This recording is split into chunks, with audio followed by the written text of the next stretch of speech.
Hoy en Coffee Letras, cuentos de May Sinclair, donde el fuego nunca se acaba. No había nadie en el huerto. Enriqueta Leigh salió furtivamente al campo por el portón de hierro sin hacer ruido. Jorge Waring, teniente de marina, la esperaba allí. Muchos años después, siempre que Enriqueta pensaba en Jorge Waring, revivía el suave y tibio olor de vino de las flores de Saúco, y siempre que olía flores de Saúco, reveía a Jorge con su bella y noble cara como de artista y sus ojos de azul negro.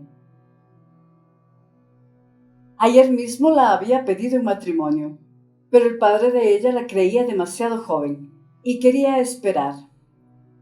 Ella no tenía 17 años todavía, y él tenía 20, y se creían casi viejos ya.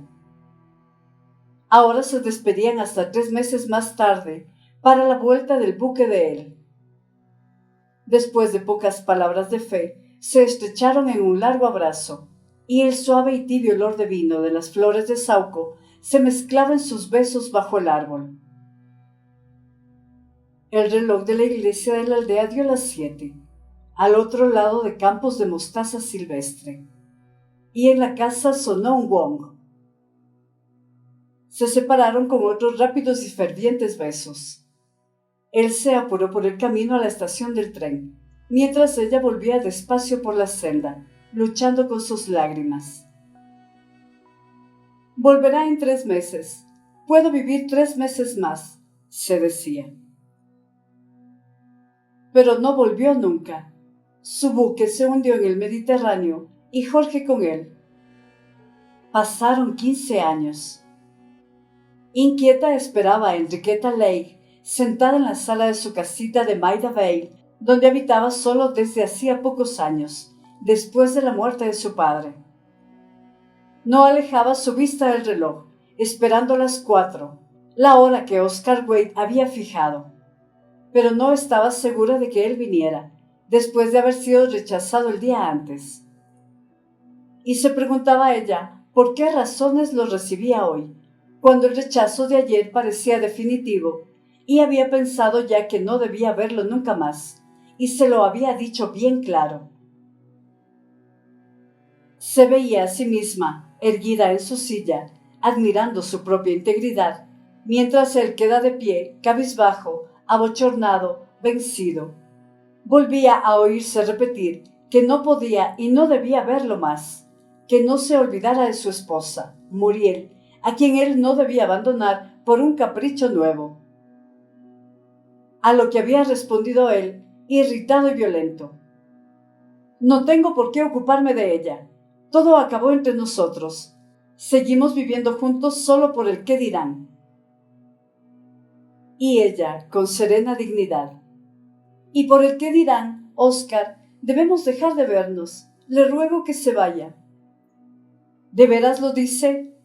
Sí, no nos veremos nunca más. No debemos.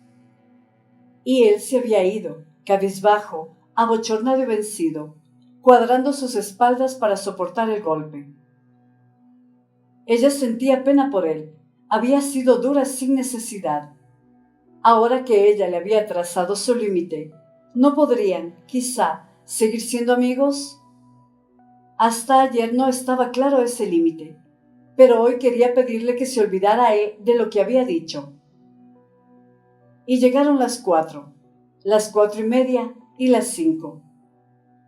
Ya había acabado ella con el té y renunciado a esperar más, cuando cerca de las 6 llegó él, como había venido una docena de veces ya, con su paso medido y cauto, con su porte algo arrogante, sus anchas espaldas alzándose en ritmo. Era hombre de unos 40 años, alto y robusto, de cuello corto y ancha cara cuadrada y rósea, en la que parecían chicos sus rasgos, por lo finitos y bellos. El corte bigote, pardo rojizo, erizaba su labio, que avanzaba sensual. Sus ojillos brillaban, pardos rojizos, ansiosos y animales. Cuando no estaba él cerca, Enriqueta gustaba de pensar en él, pero siempre recibía un choque al verlo, tan diferente, en lo físico al menos, de su ideal, que seguía siendo su Jorge Waring. Se sentó frente a ella, en un silencio molesto, que rompió al fin. Bueno, usted me dijo que podía venir, Enriqueta. Parecía echar sobre ella toda la responsabilidad. Oh, sí, ya lo he perdonado, Oscar. Y él dijo que mejor era demostrárselo cenando con él, a lo que ella no supo negarse, y simplemente fueron a un restaurante en Soho. Oscar comía como gourmet, dando a cada plato su importancia, y ella gustaba de su liberalidad ostentosa sin la menor mezquindad. Al fin terminó la cena. El silencio embarazoso de él, su cara encendida, le decían lo que estaba pensando. Pero, de vuelta, juntos, él la había dejado en la puerta del jardín. Lo había pensado mejor. Ella no estaba segura de si se alegraba o no por ello. Había tenido su momento de exaltación virtuosa, pero no hubo alegría en las semanas siguientes. Había querido dejarlo porque no se sentía atraída, y ahora, después de haber renunciado, por eso mismo lo buscaba. Cenaron juntos otra y otra vez, hasta que ella se conoció el restaurante de memoria. Las blancas paredes con paneles de marcos dorados, las blancas alfombras turcas, azul y punzó, los almohadones de terciopelo carmesí que se prendían a su saya, los destellos de la platería y cristalería en las innúmeras mesitas, y las fachas de todos colores, rasgos y expresiones de los clientes, y las luces en sus pantallitas rojas, que teñían el aire denso de tabaco perfumado, como el vino tiñe el agua, y la cara encendida de Oscar, que se encendía más y más con la cena. Siempre, cuando él se echaba atrás con su silla y pensaba, y cuando alzaba los párpados y la miraba fijo, cavilando, ella sabía qué era, aunque no en qué acabaría. Recordaba a Jorge Waring y toda su propia vida desencantada, sin ilusiones ya. No lo había elegido a Oscar, y en verdad no lo había estimado antes, pero ahora que él se había impuesto a ella no podía dejarlo ir. Desde que Jorge había muerto, ningún hombre la había amado, ninguno la amaría ya. Y había sentido pena por él, pensando cómo se había retirado, vencido y avergonzado. Estuvo cierta del final antes que él, solo que no sabía cómo y cuándo. Eso lo sabía él. De tiempo en tiempo repitieron las furtivas entrevistas allí, en casa de ella. Oscar se declaraba estar en el colmo de la dicha, pero Enriqueta no estaba del todo segura. Eso era el amor, lo que nunca había tenido, lo deseado y soñado con ardor. Siempre esperaba algo más, y más allá, algún éxtasis, celeste, supremo, que siempre se anunciaba y nunca llegaba. Algo había en él que la repelía, pero por ser él, no quería admitir que le hallaba un cierto dejo de vulgaridad. Para justificarse, pensaba en todas sus buenas cualidades, en su generosidad, su fuerza de carácter, su dignidad, su éxito como ingeniero. Lo hacía hablar de negocios, de su oficina, de su fábrica y máquinas. Se hacía prestar los mismos libros que él leía, pero siempre que ella empezaba a hablar, tratando de comprenderlo y acercársele, él no la dejaba. Le hacía ver que se salía de su esfera, que toda la conversación que un hombre necesita la tiene con sus amigos los hombres. En la primera ocasión y pretexto que hubo en asuntos de él, fueron a París por separado. Por 3 días Oscar estuvo loco por ella, y ella por él. A los 6 empezó la reacción. Al final del 10º día, volviendo de Montmartre, estalló ella en un ataque de llanto, y contestó al azar cuando él le inquirió la causa. que el Hotel Saint-Pierre era horrible, que le daba en los nervios y no lo soportaba más. Oscar, con indulgencia, explicó su estado como fatiga subsiguiente a la continua agitación de esos días. Ella trató con energía de creer que su abatimiento creciente venía de que su amor era mucho más puro y espiritual que el de él, pero sabía perfectamente que había llorado de puro aburrimiento. Estaba enamorada de él, y él la aburría hasta desesperarla, y con Oscar sucedía más o menos lo mismo. Al final de la segunda semana, ella empezó a dudar si alguna vez, en algún momento, lo había podido amar realmente. Pero la pasión retornó por corto tiempo en Londres. En cambio, se les fue despertando el temor al peligro, que en los primeros tiempos del encanto quedaba en segundo término. Luego, al miedo de ser descubiertos, después de una enfermedad de Muriel, la esposa de Oscar, se agregó para Enriqueta el terror de la posibilidad de casarse con él, que seguía jurando que sus intenciones eran serias y que se casaría con ella en cuanto fuera libre. Esta idea la asustaba a veces en presencia de Oscar, y entonces él la miraba con expresión extraña, como si adivinara, y ella veía claro que él pensaba en lo mismo y del mismo modo. Así que la vida de Muriel se hizo preciosa para ambos. Después de su enfermedad, era lo que les impedía una unión definitiva.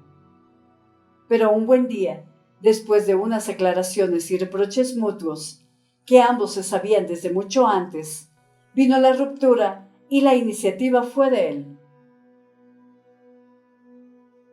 3 años después fue Oscar quien se fue del todo ya, en un ataque de apoplejía, y su muerte fue un inmenso alivio para ella. Sin embargo, en los primeros momentos se decía que así estaría más cerca de él que nunca, olvidando cuán poco había querido estarlo en vida. Y antes de mucho se persuadió de que nunca habían estado realmente juntos.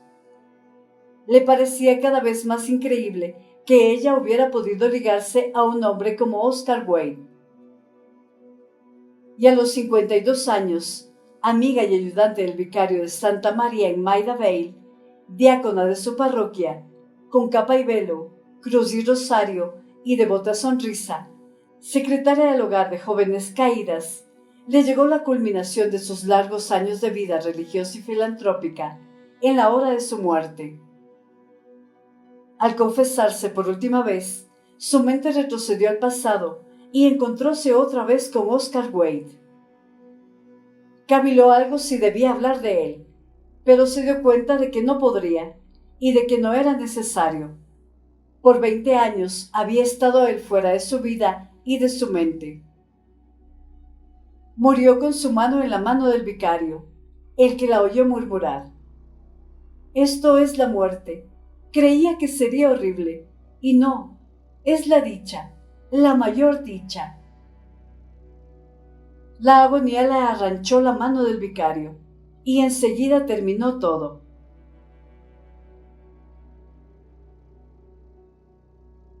Por algunas horas se detuvo ella vacilante en su cuarto, y remirando todo lo tan familiar, lo veía algo extraño y antipático ahora. El crucifijo y las velas encendidas le recordaban alguna tremenda experiencia, cuyos detalles no alcanzaba a definir, pero que parecían tener una relación con el cuerpo cubierto que yacía en la cama, que ella no asociaba a su persona. Cuando la enfermera vino y lo descubrió, vio Enriqueta el cadáver de una mujer de edad mediana, y su propio cuerpo vivo era el de una joven de unos 32 años. Su frente no tenía pasado ni futuro, y ningún recuerdo coherente o definido, ninguna idea de lo que iba a ocurrirle. Luego, de repente, el cuarto empezó a dividirse ante su vista, a partirse en zonas y a ser de piso, muebles de cielo raso, que se dislocan y proyectan hacia planos diversos, se inclinaban en todo sentido, se cruzaban, se cubrían con una mezcla transparente, de perspectivas distintas, como reflejos de exterior en vidrios de interior. Estás escuchando Coffee Letras con Eva Grijalva. La cama y el cuerpo se deslizaron hacia cualquier parte, hasta perderse de vista. Ella estaba de pie al lado de la puerta, que aún quedaba firme. La abrió y se encontró en una calle, fuera de un edificio grisáceo, con gran torre de alta aguja de pizarra, que reconoció con un choque palpable de su mente. Era la iglesia de Santa María Virgen, de Maida Vale, su iglesia, de la que podía oír ahora el zumbido del órgano. Abrió la puerta y entró. Ahora volvía a tiempo y espacios definidos, y recuperaba todos los detalles de la iglesia, en cierto modo permanentes y reales, ajustados a la imagen que tomaba posesión de ella. Sabía para qué había ido allí. El servicio religioso había terminado, el coro se había retirado, y el sacristán apagaba las velas del altar. Ella caminó por la nave central hasta un asiento conocido, cerca del púlpito, y se arrodilló. La puerta de la sacristía se abrió y el reverendo vicario salió de allí en su sotana negra.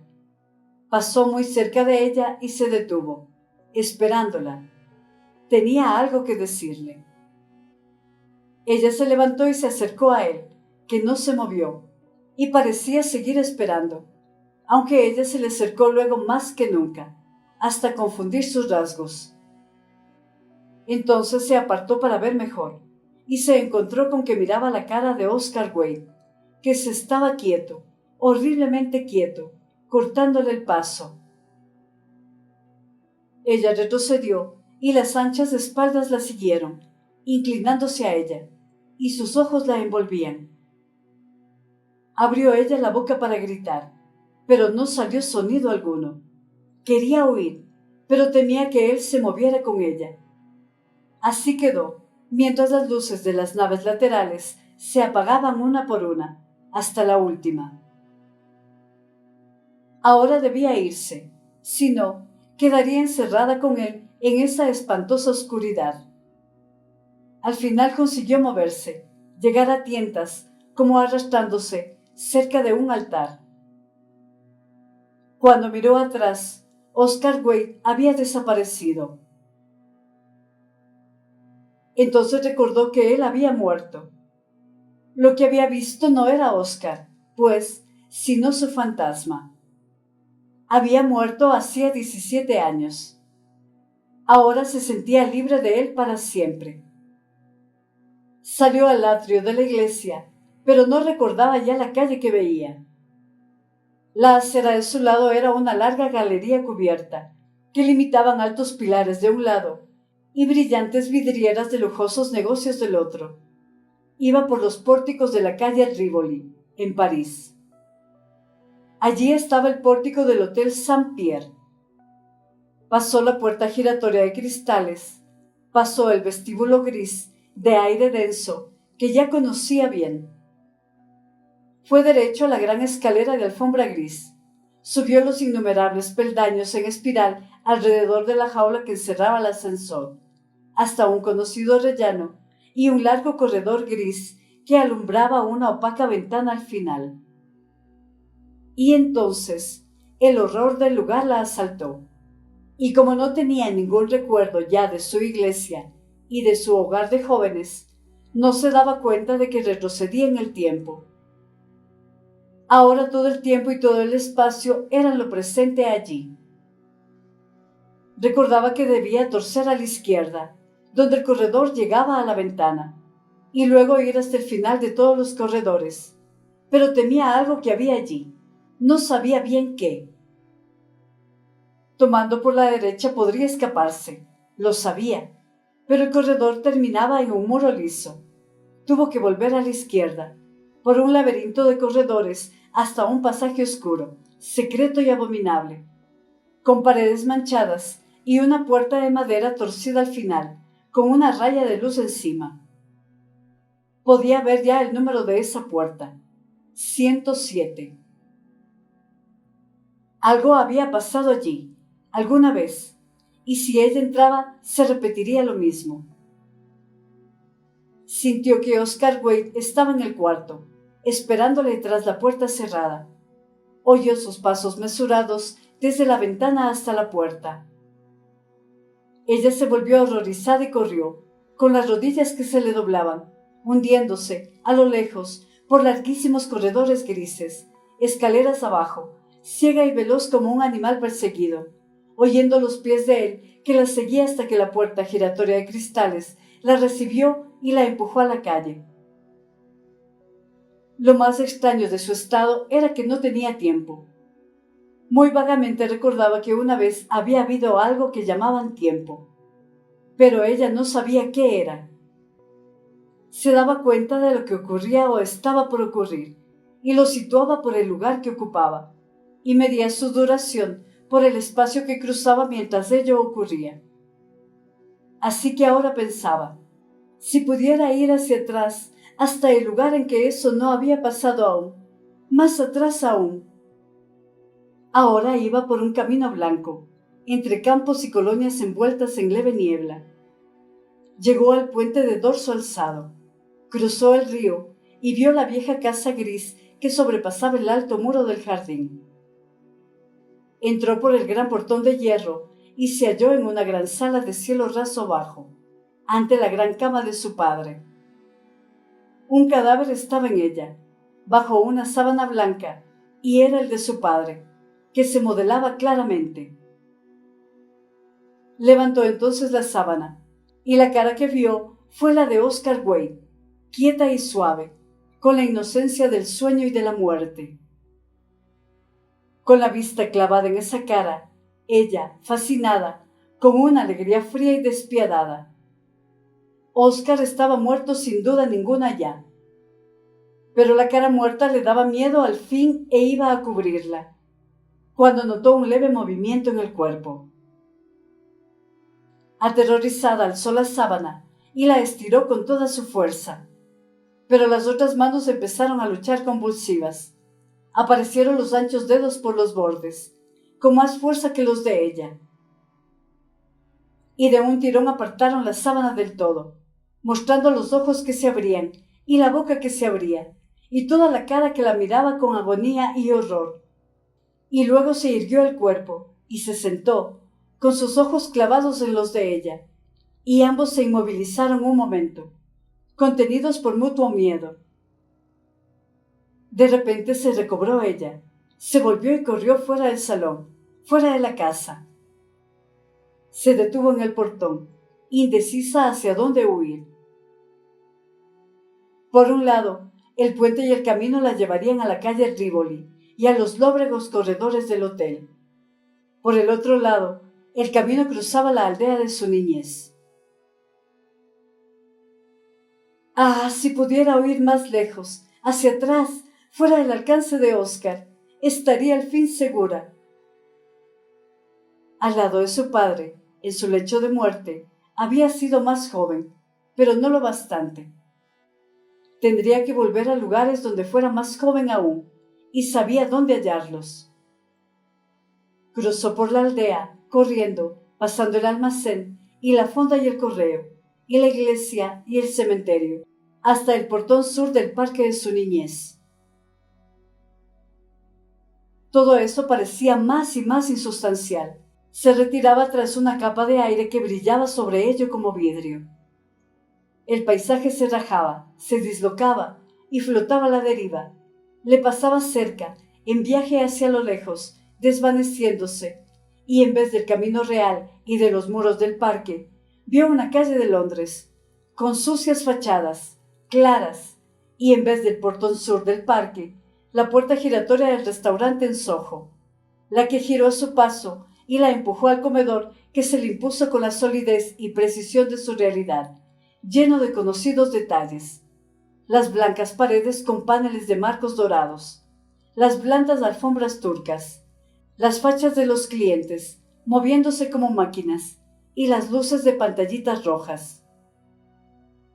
Un impulso irresistible la llevó hasta una mesa en un rincón, donde un hombre estaba solo, con su servilleta tapándole el pecho y la mitad de la cara. Se puso ella a mirar, dudosa, la parte superior de esa cara. Cuando la servilleta cayó, era Oscar Wade. Sin poder resistir, se le sentó al lado. Él se reclinó tan cerca que ella sintió el calor de su cara encendida y el olor del vino, mientras él le murmuraba: «Ya sabía que vendrías». Comieron y bebieron en silencio. «Es inútil que me huyas así», dijo él. «Pero todo eso terminó», dijo ella. «Allí sí, aquí no». «Terminó para siempre». «No, debemos empezar otra vez, y seguir, y seguir». «Ah, no, cualquier cosa menos eso». «No hay otra cosa». «No, no podemos. ¿No recuerdas cómo nos aburríamos?» «¿Que recuerde? ¿Te figuras que yo te tocaría si pudiera evitarlo? Para eso estamos aquí. Debemos. Hay que hacerlo». «No, no, me voy ahora mismo». «No puedes», dijo él. «La puerta está con llave». «Oscar, ¿por qué la cerraste?» «Siempre fue así. ¿No recuerdas?» Ella volvió a la puerta y, no pudiendo abrirla, la sacudió, la golpeó frenética. «Es inútil, Enriqueta. Si ahora consigues salir, tendrás que volver. Lo dilatarás 1 hora o 2. Pero, ¿qué es eso en la inmortalidad?» «Habrá tiempo para hablar de la inmortalidad cuando hayamos muerto». «Ah». Eso pasó. Ella se había ido muy lejos, hacia atrás, en el tiempo, muy atrás, donde Oscar no había estado nunca, y no sabría hallarla, al parque de su niñez. En cuanto pasó el portón sur, su memoria se hizo joven y limpia, flexible y liviana. Se deslizaba deprisa sobre el césped, y en sus labios y en todo su cuerpo sentía la dulce agitación de su juventud. El olor de las flores de saúco llegó hasta ella a través del parterre. Jorge Waring estaba esperándola bajo el saúco, y lo había visto. Pero de cerca, el hombre que la esperaba era Oscar Wade. «Te dije que era inútil querer escapar, Enriqueta. Todos los caminos te retornan a mí. En cada vuelta me encontrarás. Estoy en todos tus recuerdos». «Mis recuerdos son inocentes. ¿Cómo pudiste tomar el lugar de mi padre y de Jorge Waring? ¿Tú?» «Porque los reemplacé». «Nunca. Mi cariño por ellos era inocente». «Tu amor por mí era parte de eso. ¿Crees que lo pasado afecta a lo futuro? ¿No se te ocurrió nunca pensar que lo futuro puede afectar lo pasado?» «Me iré lejos, muy lejos», dijo ella. «Y esta vez iré contigo», dijo él. El saúco, el parque y el portón flotaron lejos de ella y se perdieron de vista. Ella iba sola hacia la aldea, pero se daba cuenta de que Oscar Wade la acompañaba detrás de los árboles, al lado del camino, paso a paso, como ella, árbol a árbol.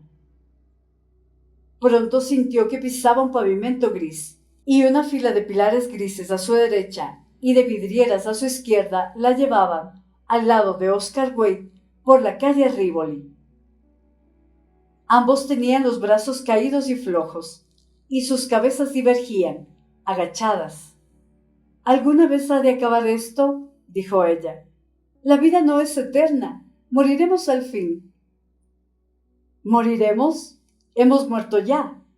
¿No sabes qué es esto y dónde estamos? Esta es la muerte, Enriqueta. Somos muertos. Estamos en el infierno». «Sí, no puede haber nada peor que esto». «Esto no es lo peor. No estamos plenamente muertos aún. Mientras tengamos fuerza para volvernos y huirnos, mientras podamos ocultarnos en el recuerdo. Pero pronto habremos llegado al más lejano recuerdo, y ya no habrá más allá, y no habrá otro recuerdo que este». Pero, ¿por qué? ¿Por qué? Gritó ella. Porque eso es lo único que nos queda. Ella iba por un jardín entre las plantas más altas que ella. Tiró de unos tallos y no podía romperlos. Era una criatura. Se dijo que ahora estaría segura. Tan lejos había retrocedido que había llegado a ser niña otra vez. Ser inocente sin ningún recuerdo, con la mente en blanco, era estar segura al fin. Llegó a un jardín de brillante césped, con un estante circular rodeado de rocalla y flores blancas, amarillas y purpúreas. Peces de oro nadaban en el agua verde oliva. El más viejo, de escamas blancas, se acercaba primero, alzando su hocico, echando burbujas. Al fondo del jardín había un seto de aleñas cortado por un amplio pasaje. Ella sabía a quién hallaría más allá, en el huerto. Su madre, que la alzaría en brazos para que jugara con las duras bolas rojas que eran las manzanas colgando de su árbol. Había ido ya hasta su más lejano recuerdo. No había nada más atrás. En la pared del huerto tenía que haber un portón de hierro que daba a un campo. Pero algo era diferente allí, algo que la asustó. Era una puerta gris en vez del portón de hierro. La empujó y entró al último corredor del Hotel Saint-Pierre. Coffee Letras, literatura, con voz de mujer.